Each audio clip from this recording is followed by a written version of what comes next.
Hello everyone! Today's video ay gumawa ako ng daing na bangos. Nagmarinate tayo ng daing. Naglagay tayo ng bawang, paminta, asin at suka. Ito yung masarap na ulam.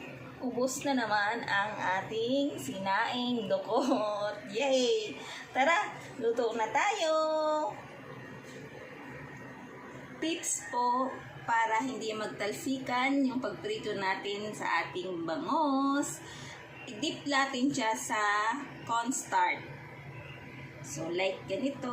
Ayan. Dip natin siya. Konti lang, masyadong marami. Ayan. Ayan. Tapos, lagay na natin siya. Para hindi siya magtalsikan.